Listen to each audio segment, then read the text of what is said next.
चलिए बच्चों, very good morning. कैसे हैं सब लोग?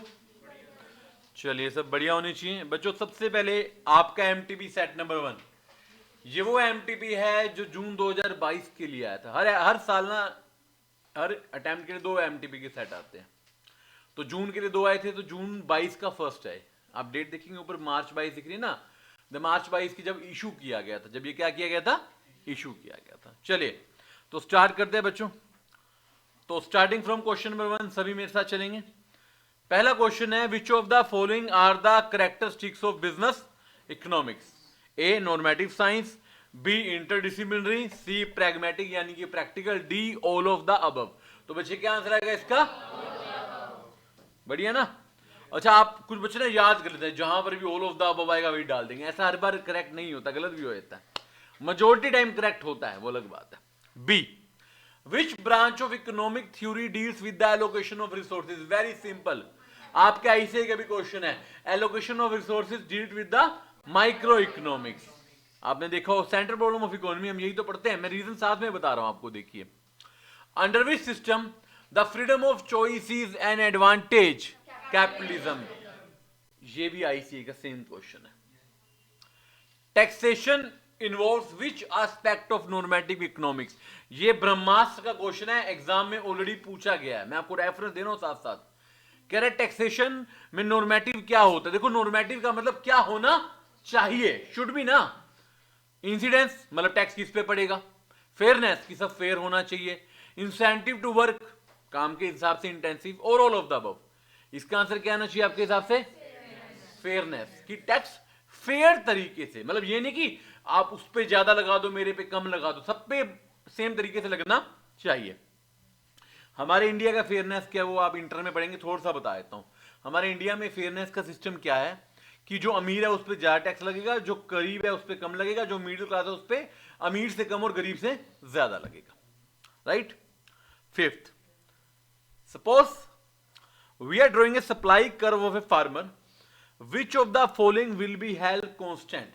कह रहे हम फार्मर का सप्लाई कर्व बना रहे हैं। बच्चे, सप्लाई कर्व जब हम बताते हैं, सप्लाई कर्व बनता है ओन प्राइस के रिलेशन में। किसके रिलेशन में? ओन प्राइस के।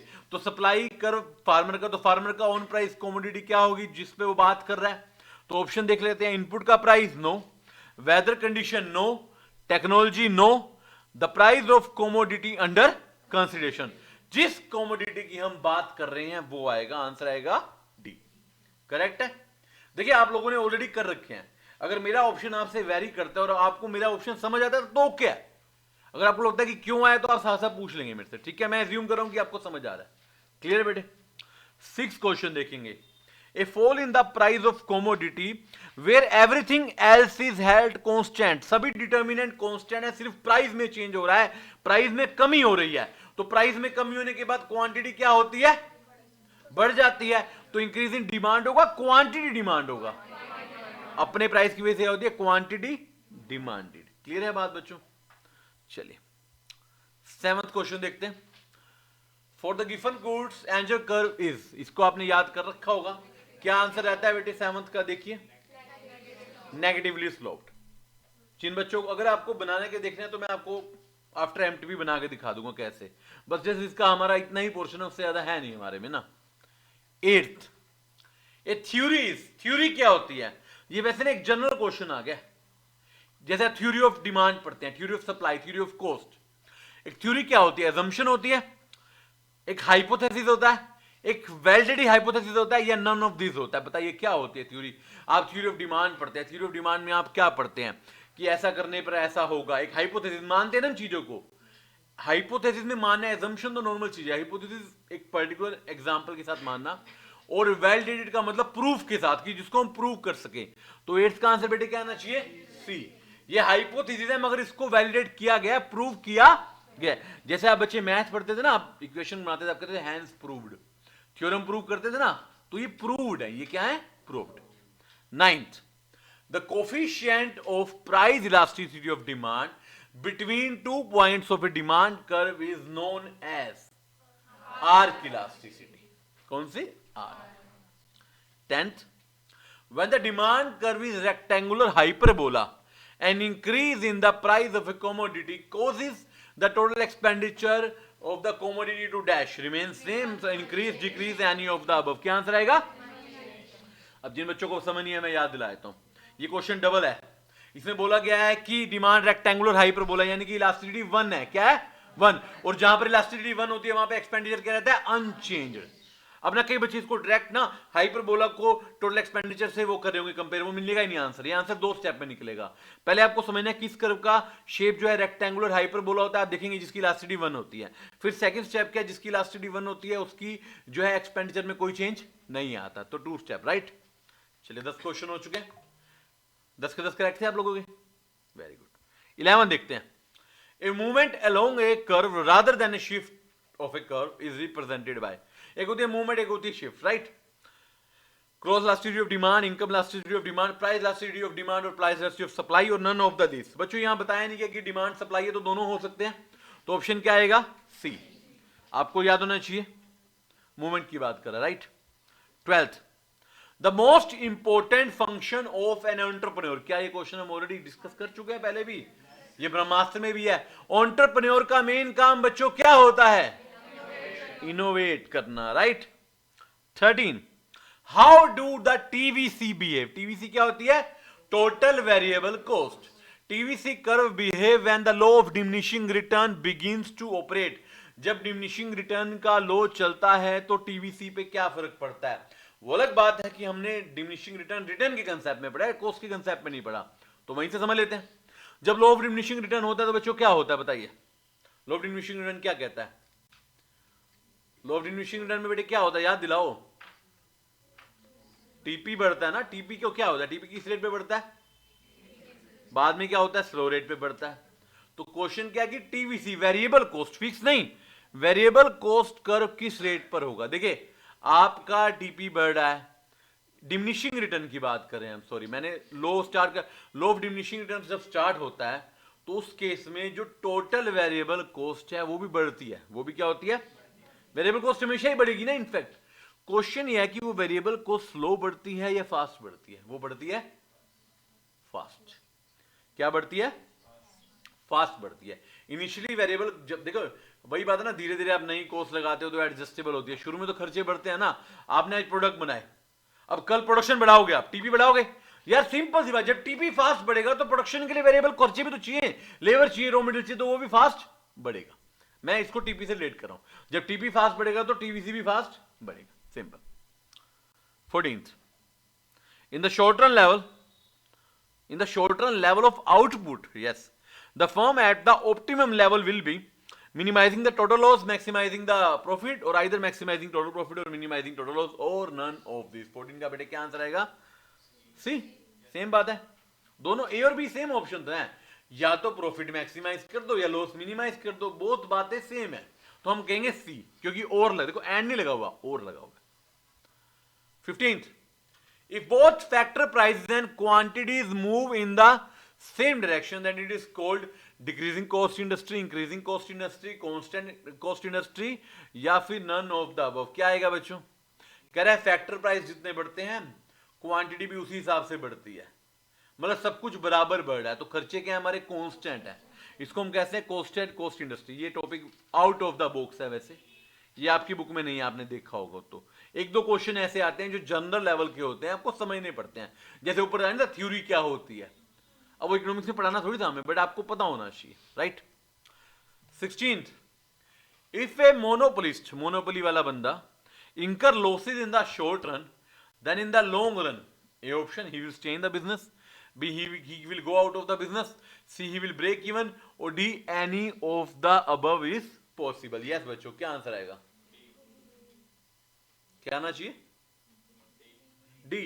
वाई? यार अब लॉस हुआ है शॉर्ट रन में, अब मुझे क्या पता आगे प्रॉफिट हो जाए, क्या पता वो रह जाए, क्या पता बेचारा ब्रेक इवन में रह जाए, क्या पता लॉस होके बाहर चल जाए, तो कुछ भी हो सकता है ना।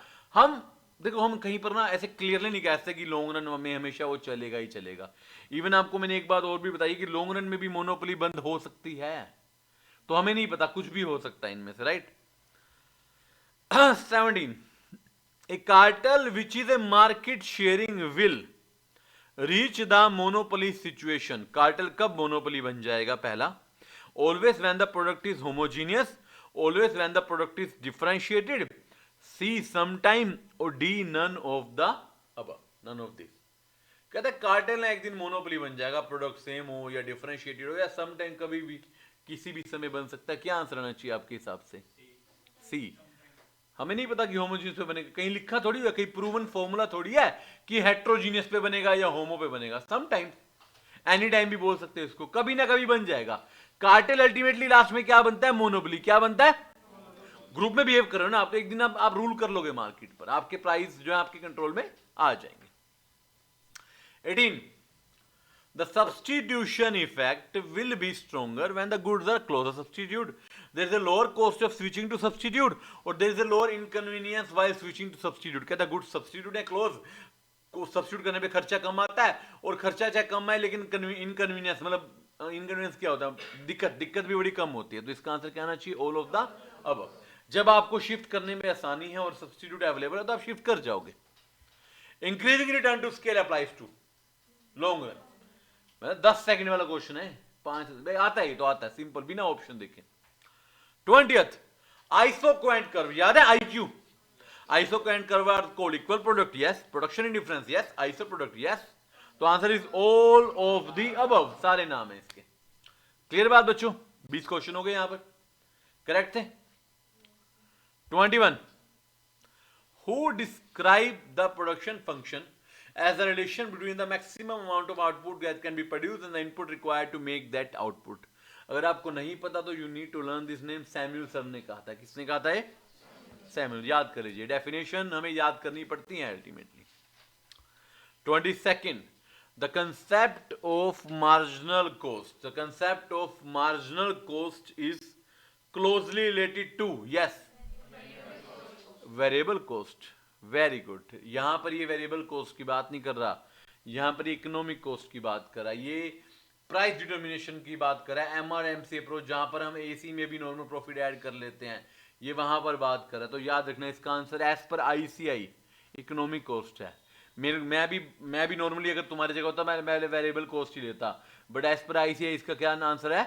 Economic cost. याद रखना इस क्वेश्चन में ये, क्योंकि ये बात कॉस्ट वाले चैप्टर की नहीं कर रहा है, ये मार्केट वाले चैप्टर की कर रहा है, जहां पे हम कंपेयर नहीं करते कि कहां पर ब्रेक इवन आएगा, वहां पर हम कॉस्ट कौन सी लेते हैं?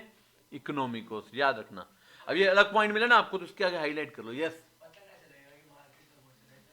बेटे, मैंने क्या बोला, एक दो क्वेश्चन तो एक्सेप्शन आते हैं ना। अब एक बार ये आया, ये एग्जाम में भी आया था, वहां कोई नहीं बताएगा कि फिर भी बात कोई लॉजिकल बात है इसके अंदर।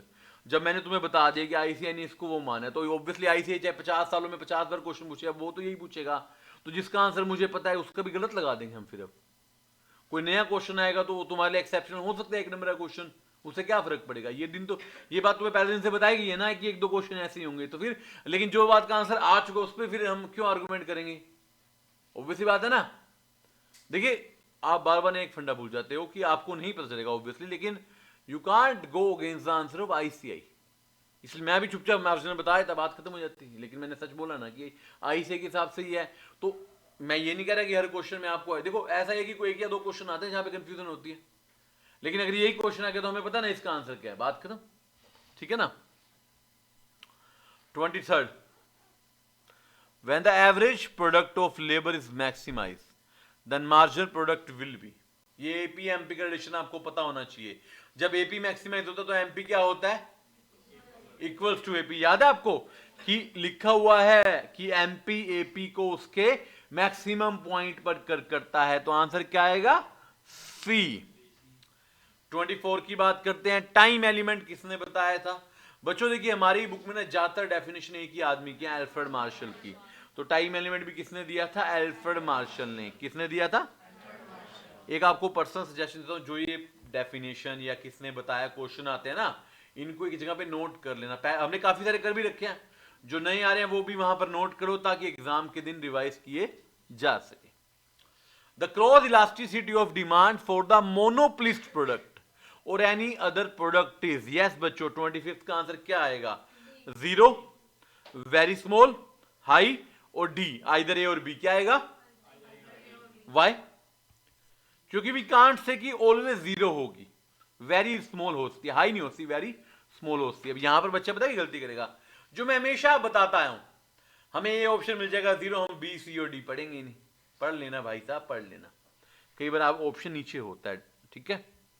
26, if a monopolistically competitive market, the firm face a perfect elastic demand, doesn't face a perfect elastic demand, cannot be determined, or D, none of the above. Yes, बताइए, मोनोपोलिस्टिक की बात करें, क्या मोनोपोलिस्टिक में परफेक्ट इलास्टिक डिमांड होती है? no. तो answer क्या आएगा? B, doesn't. अच्छा, यहां से क्वेश्चन आया मेरे दिमाग में, परफेक्ट इलास्टिक डिमांड किसमें होती है? परफेक्ट कॉम्पिटिशन में इन्फिनिटी होती है ना, याद रखना, परफेक्ट में होती है। 27, price discrimination to be profitable, elasticity of demand in different sub market will be different, uniform, 0 और नन। यस, आपकी प्राइस डिस्क्रिमिनेशन का ये वो है, क्या बोलते हैं, कह सकते हो, मतलब होना चाहिए, ये प्रिजम्पशन है कि अलग अलग मार्केट में डिफरेंट होगी तभी हम बेच पाएंगे। हम क्या करेंगे, जहां पर कम प्राइस चलते हैं वहां पे कम बेचेंगे, महंगी जगह पर महंगा बेचेंगे। सप्लाई शेड्यूल, कौन सा schedule?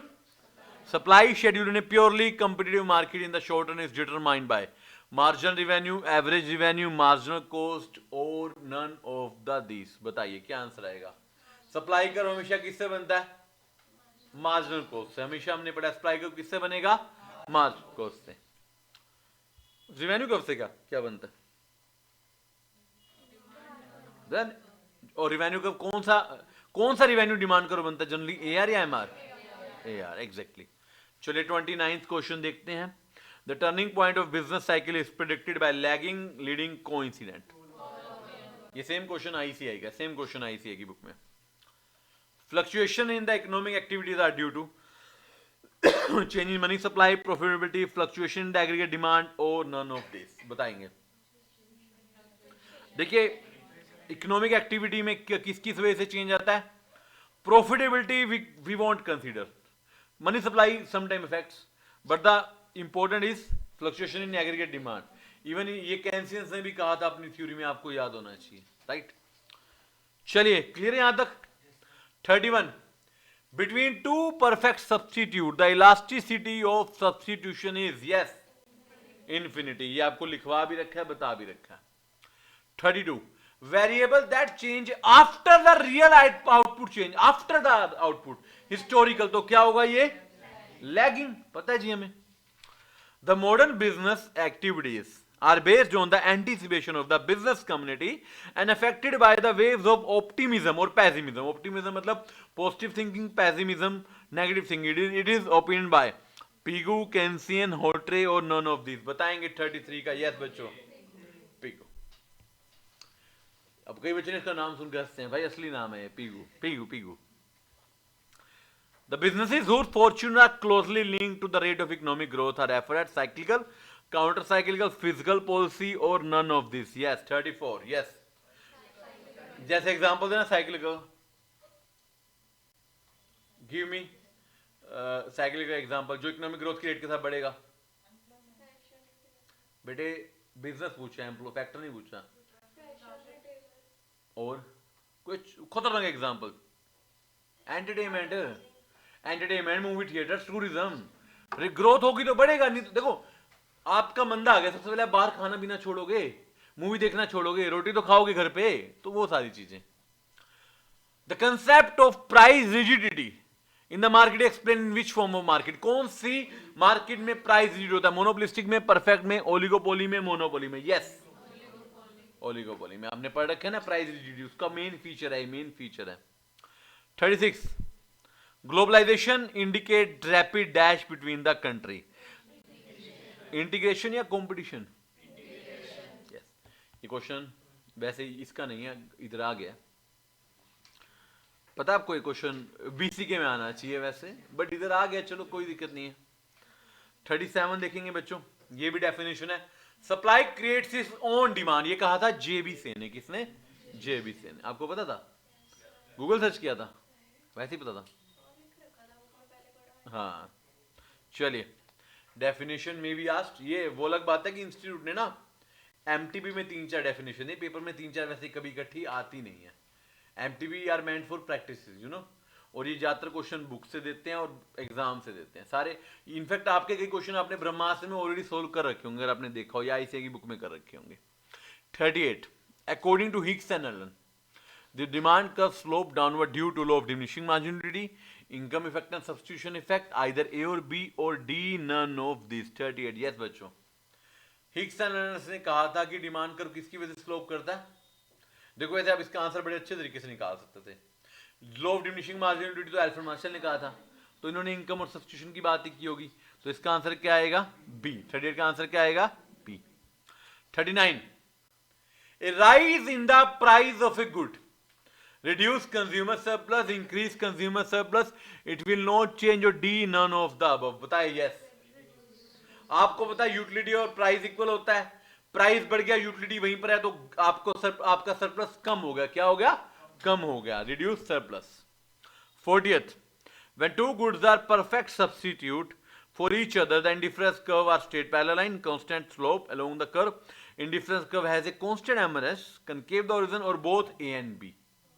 Both A and B यानी कि डी, यानी कि डी। 41st क्वेश्चन देखेंगे बच्चों। Behaviour of supply depends on phenomena considered, degree of possible adjustment in the supply, time period under the consideration. क्या आंसर आएगा? डी। फिनोमिना मतलब क्या फॉर्मेट आप यूज करो, क्या तरीका यूज हो रहा है, कितनी एडजस्टमेंट करने की हमारे पास क्षमता है, और क्या लॉन्ग टर्म है या शॉर्ट टर्म है, उस हिसाब से हम सप्लाई को एडजस्ट करेंगे। ठीक है। 42nd, what are the main assumption of production function? बताइए। A relationship between input and output exists for a period. There is a given state of art in the technology. Input constitution including the particular function resulting from their utilization in the maximum level. Right? तो D है all of above। तो answer क्या आएगा? All of the above। वो अलग बात है कि हमारे सारे all of the above अभी all of the above आए हैं, है ना? सारे हैं, सारे प्रूव हैं।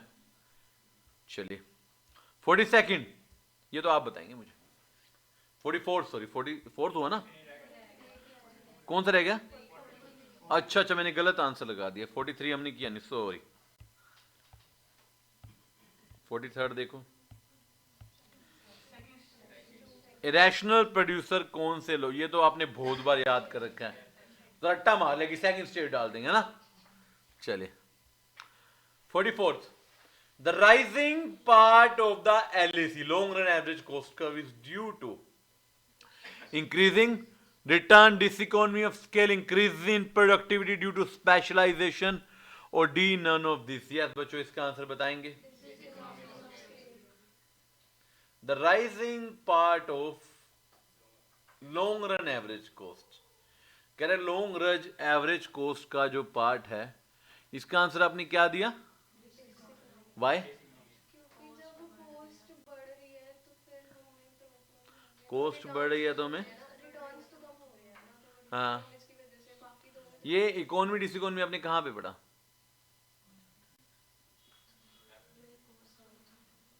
ये रीजन थे, आपको याद होना चाहिए, law of return to scale के।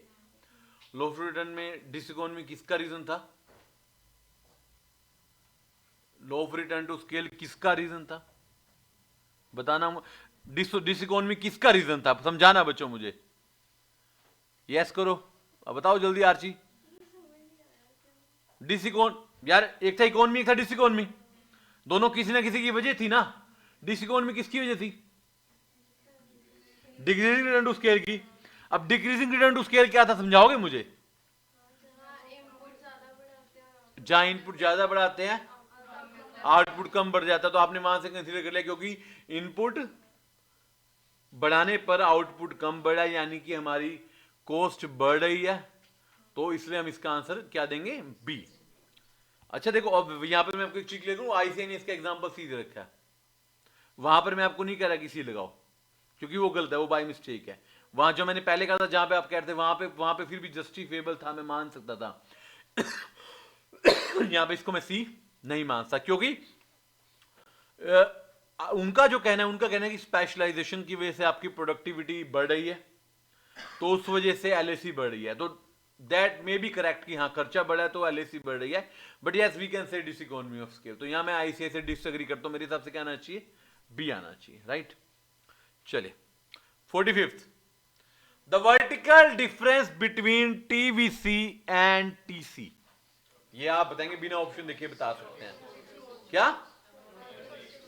टीएफसी याद है ना आपको, मैं याद लेता हूं, TC is equal to TVC plus TFC, yes you know. अभी तक एक भी न्यूमेरिकल नहीं है, आपने देखा। 46, the price elasticity for demand for monopolist product is greater than 0, less than 0, 0, none of the above, yes. देखो क्या हम प्रैक्टिकली पूरा 0 बोल सकते हैं? हमने एक क्वेश्चन ना पहले भी किया जहां पे हम 0 और लेस देन 1 था, हमने बोथ ले लिया था, बट यहां पे बोथ का ऑप्शन नहीं है, तो whether I should go for exactly 0 और less than 1 is better? Less than 1 is better. There may be some kind of elasticity ना। 47, what are the determinants of price elasticity? Time period, tight demand, price range, D all of the above. क्या answer लगाएंगे आप? कुछ बच्चों ने तो आज याद कर लिया कि सब पे ऑल ऑफ द अबव लगा देना है, रीजन जो मर्जी हो, नहीं, रीजन एक्चुअल में जस्टिफाइड है। Contraction of demand is the result of, contraction किस वजह से होती है? अदर प्राइस की वजह से, अपने प्राइस की वजह से, या डिक्रीज की वजह से, इनकम की वजह से, या D none of this. Yes, 48 का क्या आंसर देंगे बच्चे आप? बी। याद करो, एक्सपेंशन कॉन्ट्रैक्शन अपने प्राइस की वजह से होती है, इसको बोलते हैं change in quantity demand shown by the movement. Full capacity is utilise in which market condition? किस मार्केट में फुल कैपेसिटी होती है? Perfect competition. आप देख रहे हैं, मैं आपको इसलिए कहता हूं कि कुछ क्वेश्चन इतनी जल्दी हो सकते हैं, कई बार ऐसा होता है कि हमें ना बिना ऑप्शन देखे भी आंसर आता होता है, बट फिर भी मैं वहां पर आपको सजेस्ट करूंगा कि एक बार आप आंसर पढ़ लें, ऑप्शन पढ़ लें। जैसे आपने याद कर रखा है कि मोनोपोली में लेस देन 1 होती है, लेकिन वहां पे बोथ आ जाए 0 के साथ, फिर आपको बोथ लगाना पड़ेगा ना, तो आपको ऑप्शन पढ़ने हैं चाहे आपको आंसर आता है। चलिए आधे क्वेश्चन होने वाले हैं। 50वां क्वेश्चन है, if increasing railway fair, increasing revenue and decrease the revenue, then the demand for railway travel has a price elasticity of greater than 1, greater than 0, less than 1, or none of these. Yes, क्या answer है इसका? सी, 0 से ज्यादा है मगर less than 1 है। क्या same question ICI में भी है? यस, आईसीआई के क्वेश्चन कहे थे, आप लोगों ने नहीं किए तो फिर शायद ही लगेगा ना बेटे। 51, अभी तक के हिसाब से ज्यादा क्वेश्चन किसके दिखे आपको? डिमांड सप्लाई के। डिमांड सप्लाई में सबसे ज्यादा डिमांड के, तो second chapter is still very most important, याद है, मोस्ट इंपोर्टेंट, राइट। 51 देखिए, which of the following statement is correct? In a two good economy the production possibility frontier reflect the maximum amount of the one good that can be produced when a given amount of other goods is produced. PPF का question है, PPF हमारे syllabus में नहीं है वैसे। B, micro economy is the study of behaviour of economy as a whole, बिल्कुल incorrect है ये तो। Positive economics focus on welfare of the society, ये भी बिल्कुल गलत है, ए आएगा इसका आंसर। देखिए वैसे ही क्वेश्चन आ गया है, बट वैसे पीपीएफ आपका पार्ट नहीं है। पीपीसी या पीपीएफ में क्या होता है कि दो गुड्स बनाए जाते थे, दो गुड्स के कॉम्बिनेशन, और एक गुड्स को बढ़ाने के लिए दूसरा कम करना पड़ता, जैसे आपका आईसी होता है, काइंड ऑफ दैट था। तो आप इसको सिंपल याद कर सकते हैं, ये आपके ऑप्शन का पार्ट, सिलेबस का पार्ट नहीं है, बट क्वेश्चन है, ये किसी ने एग्जामिनर ने बनाया होगा तो उसने पुराना क्वेश्चन उठा के डाल दिया होगा ना, कॉपी पेस्ट चाहिए अपने आप में, ध्यान रखिएगा। 52, विच of the following is not a part of opportunity cost? Opportunity cost of going on holiday, मतलब मैं छुट्टी पे नहीं जा रहा, वो अपॉर्चुनिटी कॉस्ट है। The money you spent on A theatre show, the money you could have made if you had stayed at home and work, the money you spent on A airline ticket, और या the money you spent on the food. Yes बच्चों, 52, yes, क्या answer है? How D, B या D? B for boy, D for dog, क्या बोल रहे हो आप? डॉग, यस, इसका आंसर डी है। बी क्यों आएगा यार? मतलब आप मान रहे हो कि आप काम करने वाले दिन छुट्टी पे जा रहे हो, how is that possible? Practically देखो, अब करने को तो आप चारों से रिलेट कर लोगे इसको, आपको कि हम थिएटर में चले गए, हम घूमने नहीं गए ना, बात है कि मोस्ट अप्रोप्रिएट क्वेश्चन आप स्पेंड कर, इसके हिसाब से डी निकलेगा। क्या निकलेगा? डी। अदरवाइज आप सब में थोड़ा थोड़ा जस्टिफाई करके जा सकते हो कि अगर मैं अपना मनी फूड पर स्पेंड ना करता, मतलब, या आप ऐसा बोल दो कि मनी फूड पर स्पेंड करता, नोट पूछा गया ना, मैंने उल्टा बोल दिया गलती से। देखो, आप थिएटर शो गए, उसकी जगह घूमने चले जाते तो अपॉर्चुनिटी कॉस्ट है। आप घर पे काम करते उसकी जगह घूमने चले जाते तो वो अपॉर्चुनिटी कॉस्ट है। आप एयरलाइन की टिकट ना लेकर वैसे ही घूमने चले जाते तो फूड, लेकिन फूड कैसे अपॉर्चुनिटी कॉस्ट बना सकता है? खाना तो आप वैसे भी खाते, वैसे भी खाते। मान लो आप घूमने जाते, घर पे रोटी नहीं खाते आप लोग, यहां पर क्वेश्चन में जो हमेशा बोलता है, ये देखिए यहां पर कंसेप्ट यहां पर बदल जाता है, नोट। मैंने भी नोट नहीं पढ़ा था पहले, इसलिए मैंने ऑप्शन को कहा कि सारे आ से नहीं आ सकते। लेट मी करेक्ट, नोट लिखा हुआ है, नेगेटिव क्वेश्चन है ये। नेगेटिव क्वेश्चन को बड़े ध्यान से पढ़ना है, इसका आंसर डी आएगा। क्या आएगा? डी। ठीक है। 53,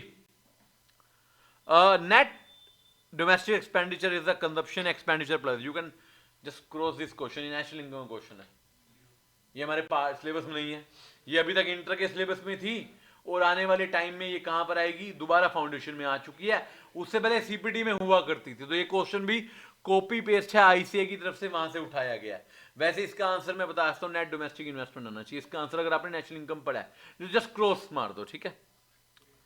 54, no matter what the price of coffee is, Ram always spend it total exactly 100 per week on coffee.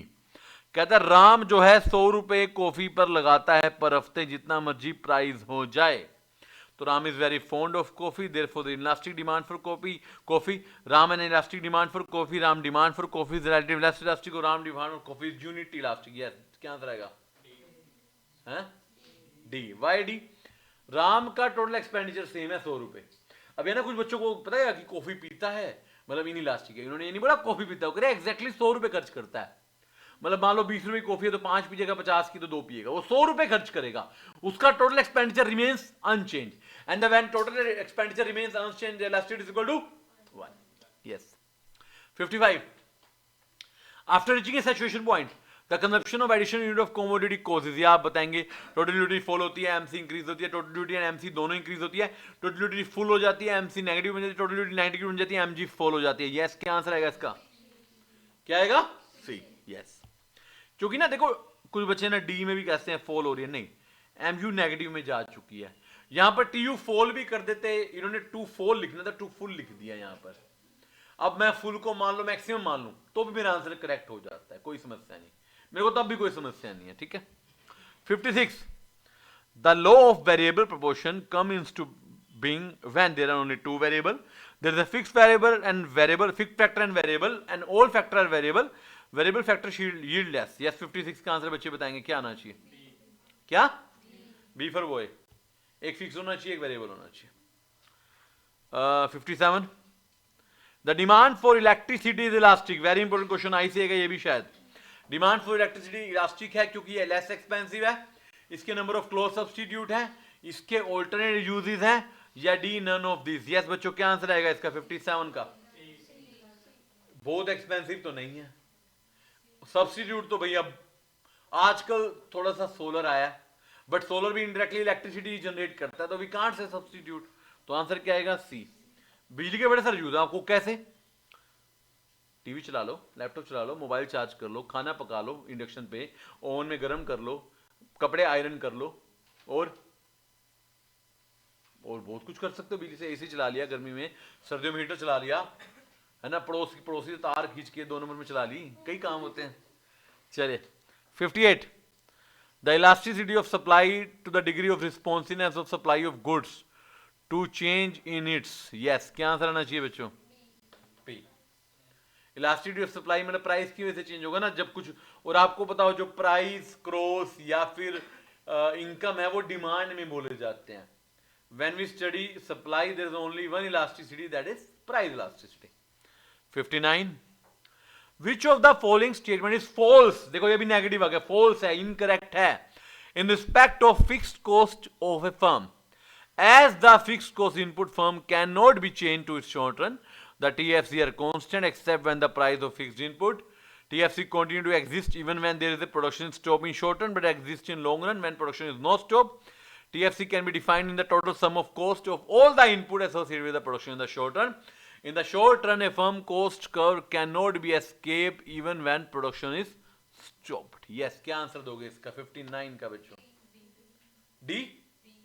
D B बच्चे, बी को ध्यान से पढ़ो। आपका डी है ना, मैं दोनों बता, पहले डी बताता हूं, आपका बताता हूं क्यों गलत है, मतलब आंसर क्यों गलत है। डी में बोला गया in the short run firm fix cost can not be escaped, ये तो ट्रू है ना, क्वेश्चन फॉल्स पूछ रहा है। ये देखो, ये आप ना गलतियां करते हो नेगेटिव क्वेश्चन में। हमने पढ़ा डी तो बिल्कुल ठीक है, उसने ट्रू थोड़ी पूछा, उसने क्या पूछा है? ये गलती अच्छी नहीं हुई, क्वेश्चन फॉल्स पूछ रहा, आपने ट्रू उठा लिया। हमारे दिमाग में एक मिसकंसेप्शन है कि जो ट्रू है ना वही करेक्ट होता है। यार यहां पे करेक्ट हुआ है जो इनकरेक्ट है, समझ मेरी लैंग्वेज, यहां पर करेक्ट हुआ है जो इनकरेक्ट है। अब आपको बी कैसे इनकरेक्ट है, बी में क्या बोला गया, TFC continue to exist in short run अगर प्रोडक्शन स्टॉप भी होगी, but they also exist in long run even production is not stop. Product देखिए, पहली बात लॉन्ग रन में फिक्स कॉस्ट होती नहीं है, तो जस्टिफिएबल ही नहीं है ये बात ना, तो फॉल्स आंसर बी है, तो यहां पर फॉल्स ही करेक्ट है। मैं बार बार आपको याद रहा हूं, जो not correct, incorrect, false, not true, ध्यान से पढ़ा करो, यहां पर नेगेटिव अप्रोच लगानी पड़ती है। क्लियर, क्लियर बेटे। इकोनॉमिक्स का last question, 60th question, for a price taking firm, अब प्राइस टेकर होता कौन सा ये सोच लेना, margin revenue is less than the price, margin revenue is equal to price, margin revenue is greater than price, the relationship with MR and price is indeterminable. Yes बच्चों, क्या answer आएगा इसका, प्राइस चेकिंग कौन सी होती है, perfect competition, जहां पर AR, MR और प्राइस क्या होते हैं, तो आपको पता ही है, MR is equal to price. Yes, यहां पर इकोनॉमिक्स का क्वेश्चन समाप्त होता है, 60 के 60 क्वेश्चन कर लिए हमने। यस बच्चों, क्लियर है बच्चों, बताओ किस किस के करेक्ट थे सारे करेक्ट थे किसी के, सारे का मतलब है 4-5 का वो ले लो, मतलब मोर देन 55 करेक्ट थे, मोर देन 50 करेक्ट थे, मोर देन 40 करेक्ट थे, मतलब जो मोर देन 55 50 वाले 40 में भी तो आएंगे ना सारे, तो 40 से ऊपर ऑलमोस्ट थे। एक दो क्वेश्चन आपको लगे होंगे कंफ्यूजिंग, अदरवाइज देखो आप सोचो आप पेपर दे रहे हो और यही पेपर आए तो कितने आसानी से आप इसको कर सकते हो, कर सकते हो नहीं कर सकते। और ये आपको बता रहा है कि कौन सा चैप्टर इंपॉर्टेंट है, यहां पर डिमांड बता रहा है, मगर मैं आपको नहीं बोलूंगा कि अभी डिमांड इंपॉर्टेंट है, ये एक एमटीबी की कहानी है, जब आप अगला करेंगे तो शायद कहानी बदल जाए। चले आगे, चले मूव टू बीसी के। अब बीसी के तो बच्चों आपका और जल्दी होना चाहिए, मैं मान लेता हूं आपको सब आता है, आता नहीं आता। Which among the following is an attribute of the economic activity? It is driven by altruism, it is driven by rationality, it is driven by sentimental value creation, or it is driven by emotional reason. Yes बच्चों, 61 B, why A? Why A? किसने कहा A? हाँ जी, कुशल तो कुछ भी कहता है, you can ignore him. आप लोगों ने भी लगाया ना मैं दोबारा बता रहा हूं, अगर आपका आंसर डिफर करता है और मेरे आंसर मैं बता रहा हूं, आपको ओके लगता तो ठीक है, बट आपको फिर भी ओके नहीं लगता, फिर भी आप चुपचाप आगे बढ़े तो आप गलत है, आपको पूछना चाहिए भाई हैं। एल्ट्रुइज्म क्या होता है बताइए, सेल्फ कंसर्न, सेल्फलेस, सॉरी उल्टा बोल, सेल्फलेस। बिजनेस कभी सेल्फलेस नहीं होता, नॉन इकोनॉमिक एक्टिविटी सेल्फलेस होती है, जहां पर मैं सोसाइटी से साइकोलॉजिकल सेटिस्फेक्शन, कि आपने 4 लोगों भूखे लोगों को खाना खिला दिया, आपके रेस्टोरेंट में आपने 4 भूखे लोगों को खाना खिला दिया, उन्होंने पैसे नहीं दिया, आप बर्तन धुलवा लोगे, है ना भाई, सीधी सी बात है। चलिए 62, Xmart stock goods from various sellers in the huge store and charge money to advertise sell specific product. What can Xmart be termed at market share, aids to trade, supplier और द इंटरमीडियरी? कौन है यहां पर वो stockist है, ware house वाला, intermediary. ये last chapter का क्वेश्चन है, अगर आप ध्यान से समझे तो क्या आंसर होना चाहिए। देखो aids to trade it's a general concept, intermediary भी एड्स टू ट्रेड है, बैंक भी एड्स टू ट्रेड है, कुरियर वाला भी है, तो जब जिसका आपको मैंने हमेशा जहां पर स्पेसिफिक आंसर अवेलेबल हो तो वहां पे जनरल आंसर क्यों लगाए। अगर इंटरमीडियरी नहीं होता, कुछ और होता, मान लो नन ऑफ दिस होता, फिर एड्स टू ट्रेड लगाए थे। जब आपको स्पेसिफिक आंसर पता है, यार आप सीए स्टूडेंट हो या सीए फाउंडेशन स्टूडेंट हो, जनरल है ना, लेकिन मैं आपसे पूछूं कि स्टेज पे तो आप क्या बोलोगे, तो जब मुझे पता है फाउंडेशन ऑप्शन में, तो फिर मैं सीए क्यों लिखूंगा। Why to go to for general answer if you have particular answer, समझ रहे बात को। तो पर्टिकुलर में कि ना आप बोल दो सीए, सामने वाला सोच ले तुम तो सीए फाइनल में होगी, कि छोटी सी बच्ची फाइनल में पहुंच गई है ना। जनरल आंसर तब देना जब ऑप्शन अवेलेबल ना हो। 63, which limited company for the business in hotels, MCGG and information technology? ITC। Wipro के होटल्स नहीं है, बजाज के होटल्स नहीं है, इन्फोसिस के होटल नहीं है, टेक्नोलॉजी इनकी भी अलग बात है।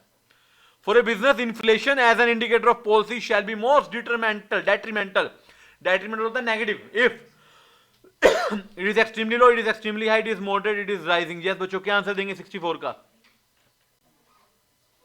इन्फ्लेशन बिजनेस के लिए कब खतरनाक है? जब लो होगी। बिजनेस का काम है प्रॉफिट कमाना। जब कम होगा तो आप नुकसान में या ब्रेक इवन पे जा रहे हो। आप बिजनेसमैन, हमेशा मैं बोलता हूं बिजनेसमैन मतलब प्रॉफिट, आप कस्टमर के हिसाब से सोच के। हाई में तो कस्टमर मरेगा ना, बिजनेसमैन कैसे मरेगा? समझे बात को ना, समझ रहे बात को? यहां पर कस्टमर नहीं देखना, कौन देखना है? बिजनेस। 65, ये इतनी बार बताया मैंने। एमआरटीपी एक्ट कौन से एक्ट से रिप्लेस हुआ था बच्चों? देखो जवाब बहुत कम बच्चों का है, बहुत गलत बात है। बताया गया था कि कंपटीशन एक्ट से पहले एमआरटीपी एक्ट था। Responsiveness in demand with change in price is called as, क्या बोलते हैं? Price elasticity. क्या बोलते हैं? अब आपको कुछ डिमांड का क्वेश्चन यहां क्या कर रहा है? ये डिमांड का क्वेश्चन नहीं है, छठे चैप्टर का क्वेश्चन है, टर्मिनोलॉजी में भी है ये डिमांड का क्वेश्चन नहीं है। हाँ, नहीं तो कोई बच्चे तैयार बैठे होते कि अभी मैं बोल दूंगा, देखो गलत आ गया। इंस्टीट्यूट पे ऑब्जेक्शन उठाना बड़ा अच्छा लगता है। 67, चलो जी, फर्स्ट चैप्टर का क्वेश्चन आ गया ना। फर्स्ट चैप्टर हमारा सबसे अच्छा चैप्टर है ना, फेवरेट चैप्टर बच्चों का। Perpetual succession benefits is enjoyed by both company and LLP. ये मुझे लगता नहीं कि ये किसी और को ना भी आता हो, किसी बच्चे को, क्योंकि सिर्फ ये एलएलपी और कंपनी की फीचर है और किसी की फीचर नहीं है। इवन बाकी सब में ना हम डिसएडवांटेज पढ़ते हैं, fate of going concern, fate of concern, right. 68 environment का question, second chapter. Yes, environmental scanning only helps to get a sense of market landscape. Basis the statement, select the correct option. False, as it helps in overall strategic decision. True, it only identifies opportunity and threats. False, it is only for internal analysis of organization. And true, as it identifies the competitor. Yes, क्या answer आएगा? A, क्योंकि आपको याद हो environmental scanning से हम overall strategies बनाते हैं। ये खाली एक छोटा मोटा कंसेप्ट नहीं है, हमने स्ट्रेटजी लिखी भी थी, पूरा बताया भी था आपको, याद होगा आपको, तो ये आंसर आना चाहिए।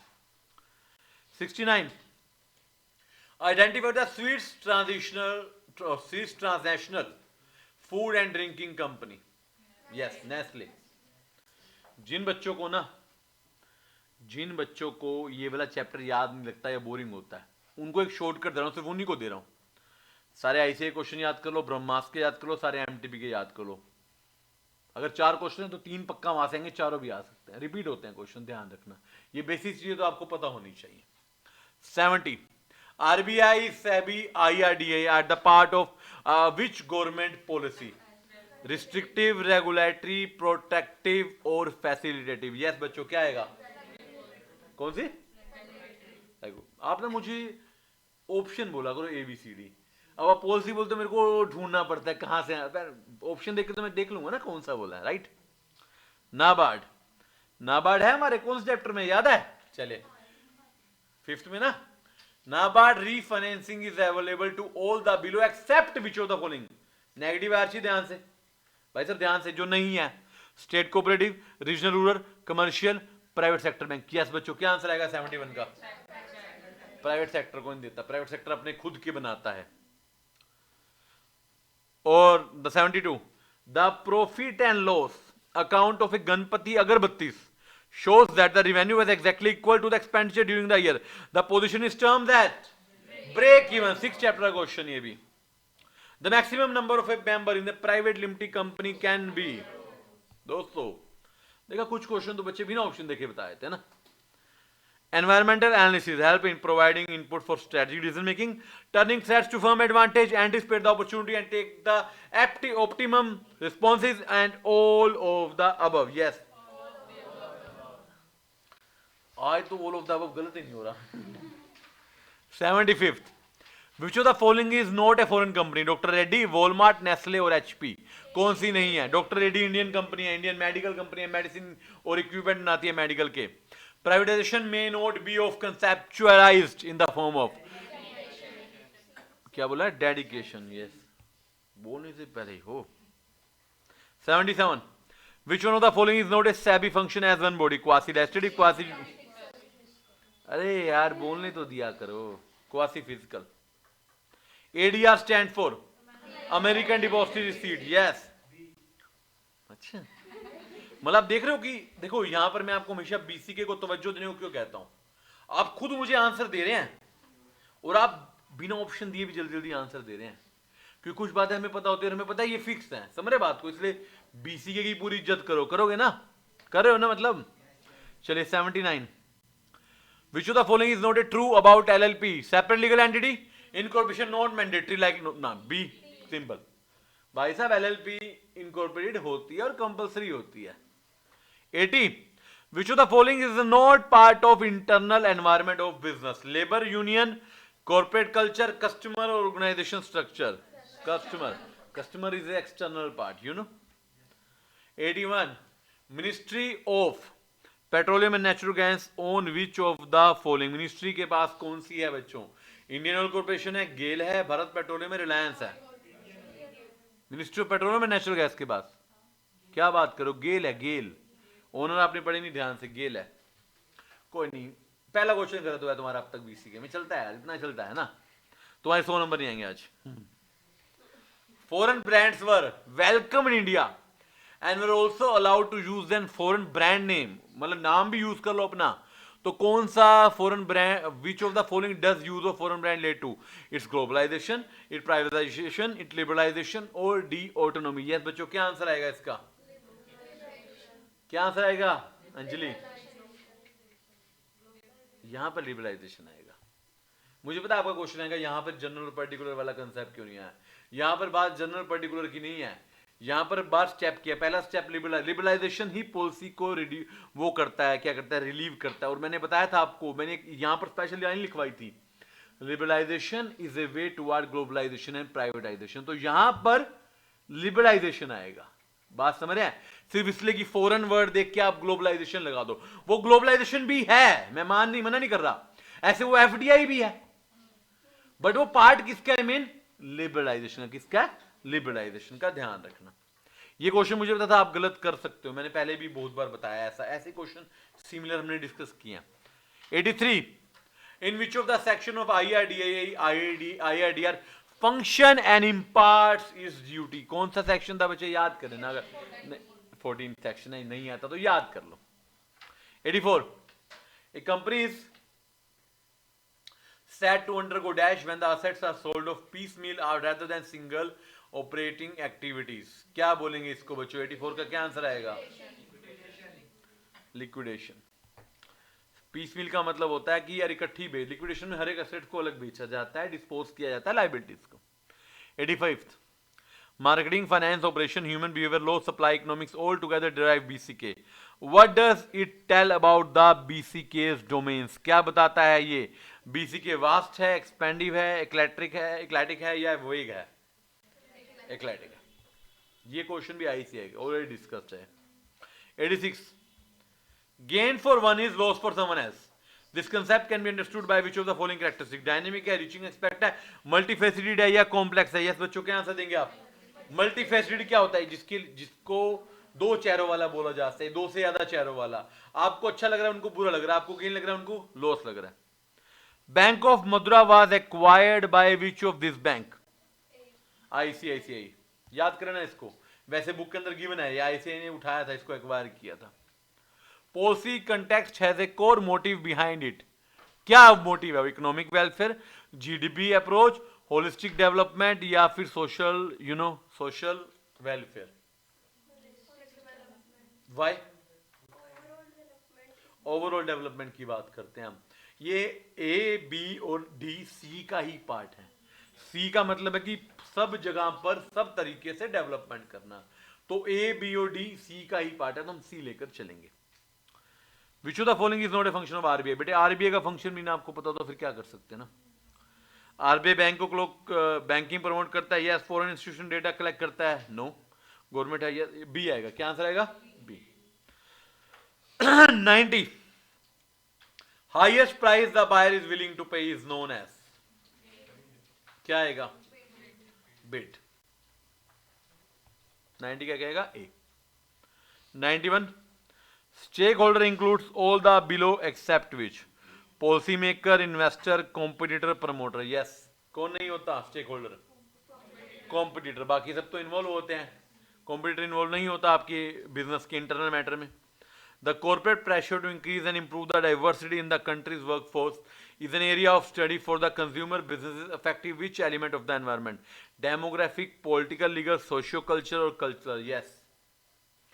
Corporate pressure to increase and improve the diversity in the country's workforce. अलग अलग तरह की वर्कफोर्स रखो आप, मतलब अलग अलग कल्चर से, अलग अलग बैकग्राउंड से, अलग अलग सोसाइटी से, और अलग अलग नेचर के, मतलब मेल भी रखो, फीमेल भी रखो, बच्चे तो खैर नहीं रख सकते, पढ़े लिखे भी रखो, सब कुछ रखो। तो ये कौन से उसको इम्पैक्ट करता है? क्या आंसर आना चाहिए इसका? Social culture. इसका आंसर है demography. Diversity is a part of population. हम डिमांड में भी आपको बताते हैं, वो मैंने बोल दिया डिफरेंट कल्चर डिफरेंट सोसाइटी, तो आपने उसको सोशल कल्चर में उठा लिया। ये कह रहा है कि इंप्रूव करनी है वर्क फोर्स में डाइवर्सिटी, मतलब हर तरह के लोग लाइए, पढ़े लिखे भी लाइए, मतलब थोड़े पुरानी सोच के भी, नई सोच के भी, ऑर्थोडॉक्स भी, तो वो सोशल कल्चर भी उसका पार्ट बन जाता है। मगर मेन ऑप्शन क्या आएगा? डेमोग्राफी। क्या आएगा? डेमोग्राफी। 93, स्पेशलाइज एरिया, जहां पर गवर्नमेंट सपोर्ट करती है बिजनेस को डेवलपमेंट करने के लिए, बिजनेस चलाने के लिए, उसको क्या बोलते हैं? Special economic zone. क्या ये अच्छा दो ऑप्शन दे रखे हैं इसमें? अच्छा वहां स्पेसिफाइड लिखा है, स्पेशल आएगा सी। गुड्स एंड सर्विस टैक्स किसका फॉर्म है बच्चों? इंटरनेशनल ट्रेड पॉलिसी का, इंक्लूजन पॉलिसी का, पॉलिसी रिफॉर्म का, या पब्लिक वेलफेयर का? It's a normal policy reform. Welfare तो क्या हो रहा है इससे हमारा? 95, which of the following does SEBI not cater to? Government organization, investor, intermediary, security issue company. SEBI किसके प्रति जवाब देनी है प्रैक्टिकली? मतलब SEBI किसकी तरफ ध्यान नहीं देती, SEBI किस पे कंट्रोल नहीं कर सकती? तो इसका आंसर आएगा ए, गवर्नमेंट ऑर्गेनाइजेशन। क्योंकि इन्वेस्टर, इंटरमीडिएरी और जो कंपनीज हैं भैया, वो तो SEBI के 100% कंट्रोल में है। SEBI अपने आप, SEBI को तभी तो क्वासी जुडिशियल बोलते हैं। SEBI खुद ही अपने कानून बनाएगी, उसको बार बार गवर्नमेंट के लिए जरूरत नहीं है, मान के चलेंगे। 96, token paid in early stage of negotiation is called as? कौन सा chapter question? Last chapter question है। क्या आंसर आएगा? Earnest money. क्या आएगा? 3 क्वेश्चन आएंगे बच्चों लास्ट के। Which of the following is not a part of BCK lexicon? जो बीसीके का पार्ट नहीं है। 97, यस। वाई टू जेड कुछ नहीं होता दुनिया में, बाकी सब होते हैं। 24/7 का मतलब जो कंपनी 24 घंटे 7 दिन काम करती हैं, B2B business to business, B2C business to company. Y to Z क्या होता है भगवान जाने। Bears are the stock player that have dash expectation. Bears negative होते हैं पॉजिटिव? तो पैसिमिस्टिक ना। 99, which of the following is not a form of privatization, delegation, the investment, departmentalization or disinvestment? Yes बच्चों, क्या आएगा? डिपार्टमेंट बांटने हैं, इसमें प्राइवेटाइजेशन का लॉजिक है। गवर्नमेंट भी बांटती है डिपार्टमेंट, तो ये सब करते हैं। तो लास्ट, वेरी लास्ट क्वेश्चन बच्चों। In the first 4 decades post independence, for fueling of the industrial development, special purpose financial institutions were created. These institutions were called commercial bank, development bank, regional rural banks और small finance bank. Yes, क्या बोलेंगे इनको? Development bank. जैसे आपके पास है नाबार्ड आपके syllabus में, yes. तो 100 के 100 क्वेश्चन बच्चों यहीं पर क्या होते हैं? समाप्त। देखिए होपफुली सबको समझ आ गए होंगे। जिनको नहीं समझ आए डाउट क्रिएट कीजिए, उसको लिखिए और क्वेश्चन नंबर मेरे व्हाट्सएप पे डाल दीजिएगा, ठीक है? तो टॉपिक हम करते हैं बच्चों यहीं पर समाप्त। जय श्री राम।